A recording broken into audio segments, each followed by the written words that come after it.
श्री स्वामी समर्थ. पाहून दुर्लक्ष करू नका. जर का हा स्वामी संदेश तुम्ही आज शेवटपर्यंत पाहिला तर भाग्यवंत ठराल. एक लक्षात ठेवा, जे लोक देवाकडे दुर्लक्ष करत नाही त्यांना दैवी शक्ती कुठल्या ना कुठल्या रूपात मदत करत असते.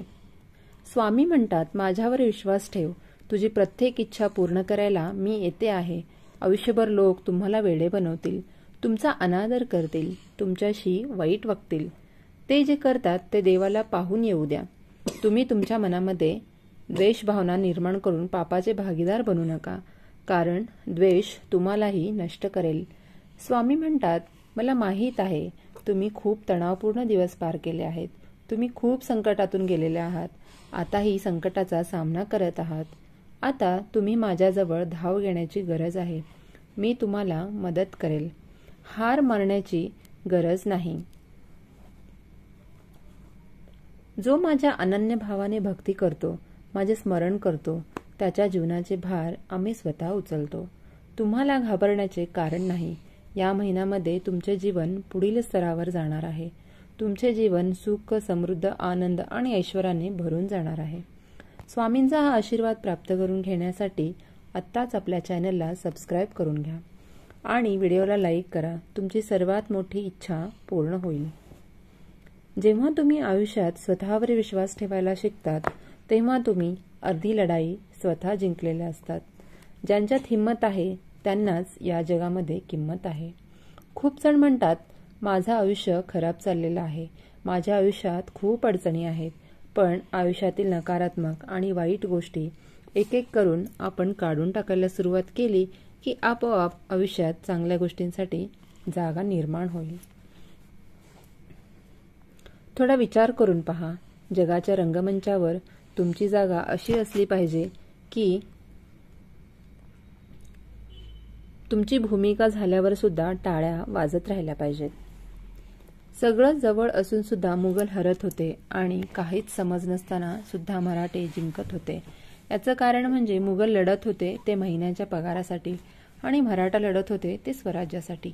म्हणून आयुष्य जगायचं म्हणून जगू नका, तर आयुष्यात काहीतरी करून दाखवा. जगातल्या प्रत्येक राजाच्या दरबारात स्त्रीचं नाचगाणी सादर केलेले आहेत. पण एकमेव राजा असा झाला, त्या राजाच्या दरबारात स्त्री कधीच नाचली नाही, कारण परस्त्रीला माते समान मानणे ही शिकवण राजमाता जिजाऊंनी शोभांना दिली होती. तुम्हीही सर्व पुरुषांना जिजाऊ माताची ही शिकवण अंगीकारली पाहिजे. तेव्हा आपल्या राजा शोभाला आणि आपल्या स्वामींना आपल्या बालकांचा आनंद उत्पन्न होईल. तुम्ही सहमत असाल तर सर्व माझ्या बंधू पुरुषांनी होय, मी यापुढे स्त्रियांचा आदर करेन असं टाईप करा आणि सर्व स्त्रियांनी शिवाजी महाराजांचा आणि स्वामींचा जयघोष करा. असे केल्याने तुम्ही पुण्याचे भागीदार व्हाल. कोणत्याही संकटांना घाबरू नका, कारण कोणत्याही संकटाशिवाय मिळालेले यश हा विजय ठरतो. पण संकटाशी सामना करून मिळालेला विजय हा इतिहास ठरतो.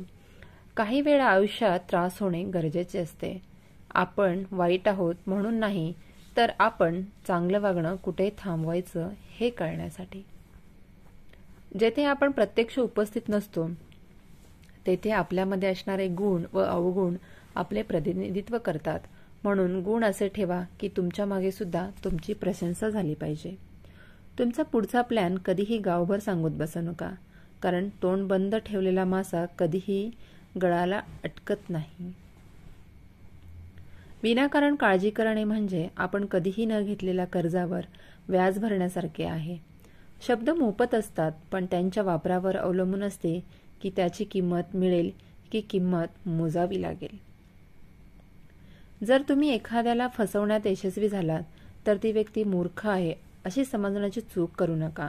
त्या व्यक्तीने तुमच्यावर तुमच्या लायकीपेक्षा जास्त विश्वास दाखवलेला असतो हे विसरू नका.